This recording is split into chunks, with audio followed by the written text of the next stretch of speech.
عبداللہ بن عمر بن العاص رضی اللہ تعالی عنہ، ان کے حوالے سے سرکار مدینہ صلی اللہ تعالی علیہ وآلہ وسلم کو یہ بات پہنچی کہ وہ کہتے ہیں کہ میں دن میں روزے رکھوں گا اور رات میں قیام کروں گا جب تک جیوں گا. یعنی صحابی رسول ہیں، انہوں نے جو ہے یہ منت مان لی، یہ اپنے اوپر یہ لازم کر لیا کہ میں جب تک جیوں گا ہمیشہ روزے رکھوں گا دن میں اور رات میں ہمیشہ قیام کروں گا. جب یہ بات سرکار مدینہ صلی اللہ علیہ وسلم کو پتہ چلی تو حضور نے فرمایا، اے میرے غلام، کیا تم نے ایسا کہا ہے اور کیا تم نے اپنے اوپر ایسا لازم کیا ہے کہ ہمیشہ روزے رکھو گے رات میں قیام کرو گے؟ تو صحابی کیا کہتے ہیں، بی ابی انت و امی یا رسول اللہ، حضور آپ پر میرے ماں باپ قربان ہو، میں نے ایسا کہا ہے، میں نے ایسا کہا ہے، میں ایسا کروں گا. تو حضور نے فرمایا فَإِنَّكَ لَا تَسْتَطِيعُ ذَلِكَ، تم اس کی استطاعت نہیں رکھتے، تم اس کی طاقت نہیں رکھتے، تم ایسا نہ کرو.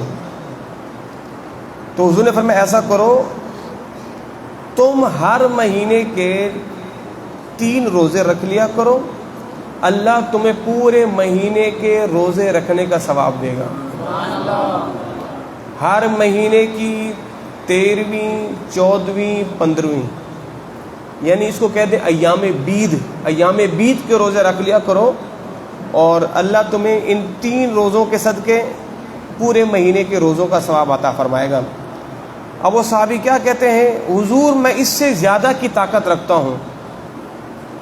تو حضور نے فرمایا پھر چلو ایسا ہے، یوں کر لو، 1 دن روزہ رکھو اور 2 دن روزہ نہ رکھو. کہ حضور میں اس سے زیادہ کی طاقت رکھتا ہوں. تو حضور نے فرمایا چلو پھر اس طرح کر لو، 1 دن روزہ رکھو 1 دن نہ رکھو. کہ حضور میں اس سے بھی زیادہ کی طاقت رکھتا ہوں. تو میرے مدنی آقا صلی اللہ تعالی علیہ وآلہ وسلم ارشاد فرمایا، اے میرے غلام، بہتر یہی ہے 1 دن روزہ رکھو اور 1 دن روزہ نہ رکھو. تو حضور کا یہ مشورہ تھا، حکم نہیں تھا. صحابی کو حکم پر عمل کرنا ضروری ہوگا، نہیں کرے گا تو گناہگار ہوگا. یہ سرکار کا مشورہ تھا، دیکھو یوں کر لو، چلو یوں کر لو، یوں کر لو، یوں کر لو. اب اس صحابی حضرت عبداللہ بن عمر بن العاص رضی اللہ تعالیٰ عنہ میں نیکی کا جذبہ اتنا زیادہ تھا، حضور میں یوں بھی کر سکتا ہوں، یوں بھی کر سکتا ہوں. تو حضور نے فرمایا چلو. پھر انہوں نے یہ بھی اپنے اوپر لازم کر لیا کہ میں ہمیشہ قرآن کی تلاوت کروں گا. تو حضور نے فرمایا چلو یوں کرو، تم 1 ماہ میں 1 قرآن ختم کیا کرو. کہ حضور میں اس سے زیادہ کی طاقت رکھتا ہوں. تو حضور نے فرمایا چلو اس طرح کر لو، 20 دن میں 1 قرآن ختم کرو. کہ حضور میں اس سے بھی زیادہ کی طاقت رکھتا ہوں. تو حضور نے فرمایا چلو یوں کر لو، 10 دن میں 1 قرآن ختم کر لو. کہ حضور میں اس سے بھی زیادہ کی طاقت رکھتا ہوں. فرمایا یوں کر لو، پھر 7 دن میں 1 قرآن ختم کرو. کہ حضور میں اس سے بھی زیادہ کی طاقت رکھتا ہوں. اب وہ مسلسل روزے رکھتے، مسلسل قیام کرتے اور 1 دن میں مکمل قرآن ختم کرتے. تو یوں ان کا ایک جذبہ تھا نیکی کا. مگر جب بڑھاپے کی عمر آئی نا، تو اب ظاہر وہ جسم میں وہ طاقت وہ قوت نہیں. تو پھر وہ بڑھاپے میں آ کر اس بات پر وہ کہتے تھے کاش میں نے حضور کی صلاح، حضور کا مشورہ مانا ہوتا. وہ جو حضور فرمایا کرتے تھے نا، میاں مہینے کے 3 روزے رکھ لو، 1 مہینے میں قرآن ختم کرو، یا 20 دن میں، 10 دن میں، 7 دن میں. وہ جو حضور یہ مشورے دیتے تھے نا، کاش میں نے ان مشوروں کو مان لیا ہوتا، میں نے ان مشوروں کو مان لیا ہوتا. اب ظاہر ہے بڑھاپے کے اندر وہ قوت وہ طاقت نہیں ہے اور مشقتیں آ گئیں. تو اس پوری حدیث طیبہ سے یہ پتہ چلا، حضور نے فرمایا میرے غلاموں، اپنے اوپر مشقت نہ کرو، اپنے اوپر. اور ہم گزشتہ سبق میں یہ ساری حدیثیں پڑھ چکے ہیں. حضور نے فرمایا تم اللہ کو نہیں تھکا سکتے، تم اللہ کو نہیں اکتا سکتے، اللہ دیتے دیتے نئی اکتاہٹ کا شکار ہوگا، تم عبادت کرتے کرتے تھک جاؤ گے۔ اب آخری عمر میں، اب ظاہر ان کو اختیار تھا، اگر کوئی بندہ قسم بھی کھا لینا، مثال کے طور پر کوئی بندہ قسم کھاتا ہے اللہ کی قسم میں ہر روز روزے رکھوں گا، تو ٹھیک ہے قسم کھائی، اب اس کو رکھنا ہے، اب وہ اس کی قسم توڑ بھی سکتا ہے، قسم توڑے کفارہ دے دے، اس لیے کہ یہ مشکل ہے جان پر۔ تو حضور کا یہ مشورہ تھا، مگر انہوں نے اپنے اوپر لازم کیا تھا، تو وہ آخری عمر میں جا کے کہتے تھے کاش میں نے یوں نہ کیا ہوتا، میں نے حضور کا مشورہ جو ہے وہ مان لیا ہوتا۔ اور ایک آگے روایت کا مفہوم بھی ہے، میرے مدنی آقا صلی اللہ علیہ وسلم نے، حضور نے یہ اشارہ بھی دے دیا تھا، فرمایا ہو سکتا ہے تم بڑی عمر کو پہنچو، وہ غیب دان نبی تھے نا، تو سرکار نے ایک اشارہ بھی دے دیا تھا، فرمایا قریب ہے تم بڑی عمر کو پہنچو، اور اس بڑی عمر میں تمہارے لیے یہ مشقت والا کام ہو جائے گا۔ مگر کہا نہیں میں حضور کروں گا، تو انہوں نے اپنے اوپر لازم کر لیا تھا، اس لیے وہ کرتے تھے، اپنے اوپر لازم کر لیا تھا اس لیے وہ کرتے تھے، اگر نہ بھی کرتے ان پر کوئی شرعی مواخذہ، کوئی پکڑ وغیرہ نہیں تھی، مگر کیا کہتے تھے کاش میں نے حضور کی صلاح، حضور کا مشورہ جو ہے وہ میں نے مان لیا ہوتا۔ اللہ اکبر۔ تو اس لیے جو ہے عبادات کے اندر، ذکر و اذکار کے اندر اتنی مشقت میں اپنے آپ کو نہ ڈالیں کہ جس سے آپ خود اکتاہٹ کا شکار ہو جائیں۔ حضور نے فرمایا نا، گزشتہ درس میں ہم نے پڑھا تھا، حضور نے فرمایا اگر رات کو کسی کو نیند آ رہی ہے، آپ کو نیند آ رہی ہے اور آپ کا دل کر رہا ہے کہ میں جا کے نوافل پڑھوں، فرمایا کہ نوافل نہیں پڑھو، سو جاؤ۔ ممکن ہے کہ جب تم نوافل پڑھنے میں بیٹھو گے تو پڑھتے پڑھتے تم اپنے آپ کو گالیاں دینا شروع کر دو گے، اس لیے کہ تم نیند خراب کر کے نفل پر نماز پڑھ رہے ہو۔ آپ کی طبیعت فریش ہے، نماز نفل نماز، فرض نماز کی بات نہیں کر رہا، فرض نماز تو ہر حال میں پڑھنا ہے، آپ کی طبیعت فریش ہو نہیں ہو، بیماری ہے، کوئی بھی مسئلہ، وہ تو فرض آپ نے پڑھنے ہی پڑھنے ہیں، بات ہو رہی نوافل کی۔ اللہ اکبر۔ حضرت حنظلہ بن ربیع رضی اللہ تعالی عنہ، بلکہ ان کا پورا نام ہے حضرت حنظلہ بن ربیع اسدی رضی اللہ تعالی عنہ، یہ حضور کے وہ غلام تھے، کاتب وحی تھے، یعنی سرکار پر جو وحی اترتی تھی یہ غلام وہ وحی لکھا کرتے تھے۔ اور ایک دن جناب صدیق اکبر رضی اللہ تعالی عنہ ان سے ملے تو فرمایا حنظلہ سناؤ کیسے مزاج ہیں؟ تو جناب حنظلہ کیا کہتے ہیں؟ قلت نافق حنظلۃ، کہتے ہیں حنظلہ تو منافق ہو گیا ہے۔ قال سبحان اللہ ما تقول، جناب صدیق اکبر کہتے ہیں سبحان اللہ، تم یہ کیا بات کر رہے ہو، حنظلہ منافق ہو گیا ہے؟ کس طرح؟ اب جناب حنظلہ رضی اللہ تعالی عنہ کیا ارشاد فرماتے ہیں، کہتے ہیں دیکھیں جب ہم حضور کے پاس ہوتے نا اور سرکار جنت کا ذکر کرتے ہیں، جہنم کا ذکر کرتے ہیں، تو ایسا لگتا ہے جیسے جہنم کا جب ذکر کرتے جہنم ہمارے سامنے ہے، جہنم کی ہولناکیاں، جہنم کا وہ وحشت و دہشت والا منظر جب ہماری آنکھوں کے سامنے آتا ہے ہمارے رونگٹے کھڑے ہو جاتے ہیں، خوف خدا میں ہماری آنکھیں بلک جاتی ہیں۔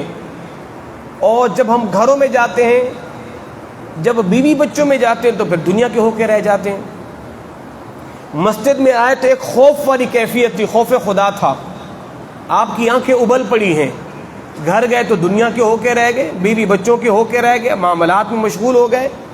تو کہتے ہیں حنظلہ تو منافق ہو گیا۔ حضور کی بارگاہ میں ہوتا ہے تو قیامت کا تذکرہ جب ہوتا ہے تو پھر ہمارے رونگٹے کھڑے ہو جاتے ہیں، جب یہاں سے اٹھ کے جاتے ہیں تو وہ ساری کیفیت ختم ہو جاتی ہے، اس لیے حنظلہ منافق ہو گیا ہے۔ تو جناب صدیق اکبر نے فرمایا اللہ کی قسم جو کیفیت تمہاری ہے وہی کیفیت میری بھی ہے، یعنی جس طرح یہ کیفیت تم محسوس کر رہے ہو نا یہی کیفیت صدیق بھی محسوس کر رہا ہے۔ چلو حضور کی بارگاہ میں جا کے پوچھتے ہیں، سرکار مدینہ صلی اللہ علیہ وسلم کے بارگاہ میں، تو جناب حنظلہ کیا کہتے ہیں؟ حضور حنظلہ منافق ہو گیا۔ فرمایا کیا ہو گیا میرے غلام؟ کہ حضور بات یہی ہے، آپ کے پاس آتے ہیں تو اللہ کا خوف، اللہ کی خشیت، رونگٹے کھڑے ہو جاتے ہیں، یہاں سے اٹھ کے گئے تو پھر سب کچھ ختم ہو گیا، بیوی بچوں کے ہو کے رہ گئے، تو حضور ہم تو اندر تو منافق ہو گیا ہے۔ اللہ اکبر۔ تو میرے مصطفیٰ صلی اللہ تعالی علیہ وآلہ وسلم نے ارشاد فرمایا اے میرے غلام والذی نفسی بیدہ لو تدومون علی ما تکون علیہ عندی، اے میرے غلام اگر یہی کیفیت تم پر ہمیشہ رہے نا، کہ یہ جو میرے پاس تمہاری بیٹھ کے کیفیت ہوتی ہے نا، اگر یہی کیفیت تمہاری ہمیشہ رہے، ہر لمحہ اسی کیفیت میں رہو، تو تم سے فرشتے اعلانیہ بستروں پر بھی آ کے ملاقاتیں کریں گے، اور تم سے فرشتے اعلانیہ راستوں میں کھڑے ہو کر بھی تم سے سلام و کلام کریں گے،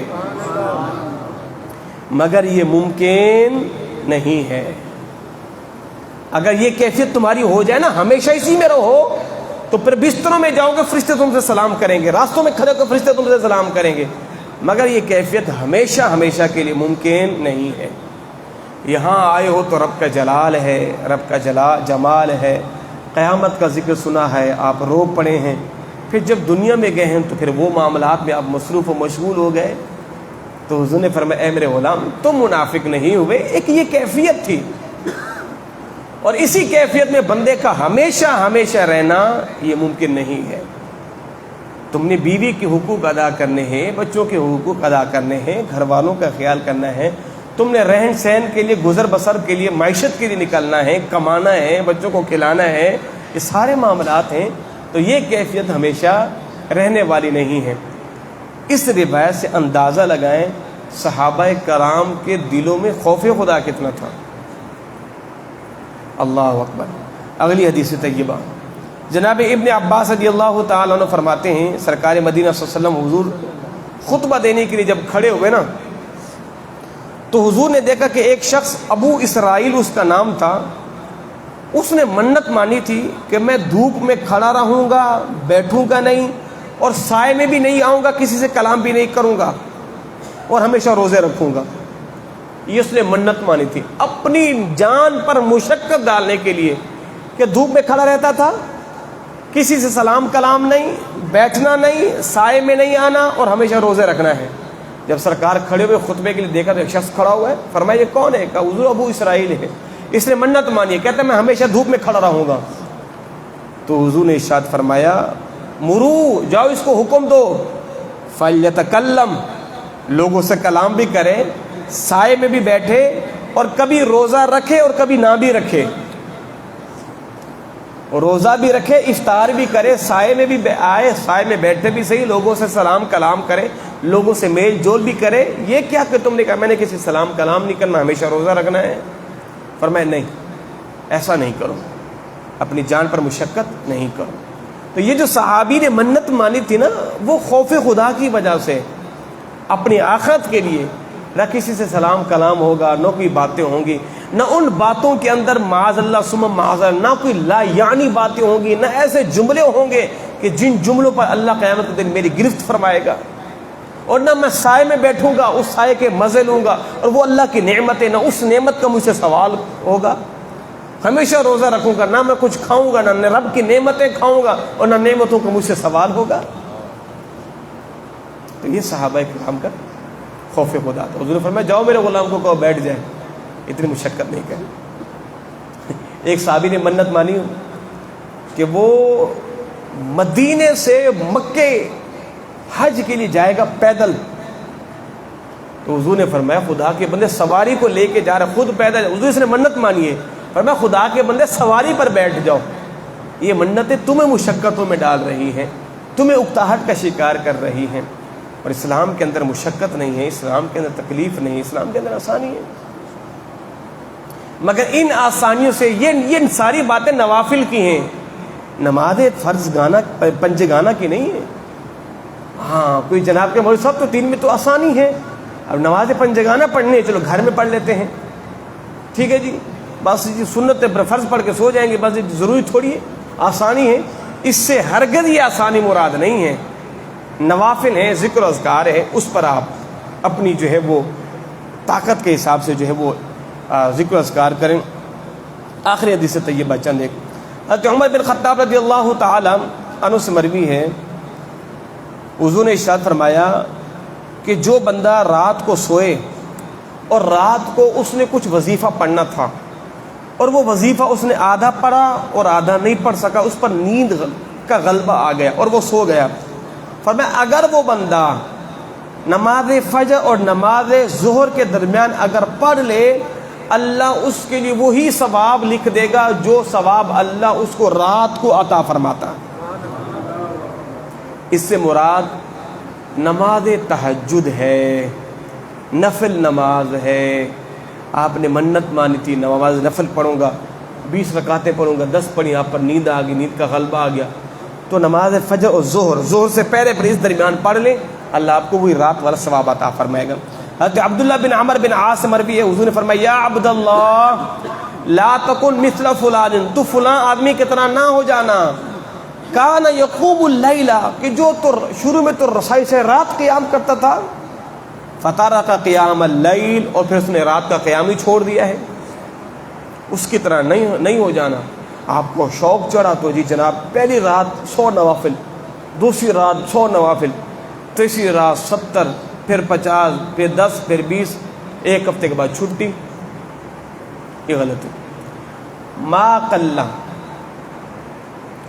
ہم عبادت تھوڑی کرو، اس میں ہمیشگی ہونی چاہیے. 2 رکعت نماز نفل پڑھو، ہمیشہ پڑھو تہجد کے، ممکن ہے تو. ایک رات 100 نوافل پھر اگلے دن چھٹی، یہ درست نہیں ہے. آخری حدیث طیبہ ہے. عائشہ صدیقہ رضی اللہ تعالی عنہا ارشاد فرماتی ہیں حضور کی اگر رات کی نماز فوت ہو جاتی من وجع او غیرہ، اگر سرکار کو کبھی تکلیف ہوتی، حضور کی طبیعت ناساز ہوتی، حضور کے جو ہے وہ جسم نازمی درد ہوتا، تو حضور اگر رات کی سرکار کی نماز چھوٹ جاتی، اس سے مراد حضور کی نماز تہجد. انبیاء پر نماز تہجد فرض تھی، امت پر سنت ہے. وَمِنَ اللَّيْلِ فَتَہَجَّدْ بِهِ نَافِلَةً لَكَ، تو انبیاء پر نماز تہجد فرض تھی، امت پر نہیں. تو اما عائشہ فرماتے اگر سرکار کی کبھی نماز تہجد کی 12 رکعتیں سرکار پڑھا کرتے تھے، فرماتے اگر وہ فوت ہو جاتی تو سرکار مدینہ صلی اللہ تعالی علیہ وآلہ وسلم صلی من النہار، تو پھر سرکار صبح کو ان 12 رکعتوں کو پڑھا کرتے تھے. نماز ظہر سے پہلے سرکار مدینہ ان 12 رکعتوں کو پڑھا کرتے تھے، اس لیے کہ حضور پر نماز تہجد فرض تھی اور ممکن ہے سرکار اس نماز کی قضا فرماتے ہوں. اس نماز کی امت پر سنت ہے، رات کو پڑھ سکتے ہیں تو پڑھ لیں، اگر رہ گئی ہے تو کوئی حرج بھی نہیں ہے. ہاں آپ کا معمول تھا کہ روز آپ جو جناب علی 6 رکعتیں نماز تہجد کی آپ نے لازم کی ہوئی تھی اپنے اوپر، یا آپ نے نیت کی ہوئی تھی، ایک رات آپ نے 4 پڑھی اور 2 نہیں پڑھ سکے، نیند کا غلبہ ہو گیا، تو نماز ظہر سے پہلے پڑھ لیں. اللہ سے امید رکھیں اللہ آپ کو ان 2 رکعتوں کا ثواب وہی عطا فرمائے گا کہ جو مالک رات کو پڑھنے کا آپ کو ثواب عطا فرمائے گا. اللہ عمل کی توفیق عطا فرمائے.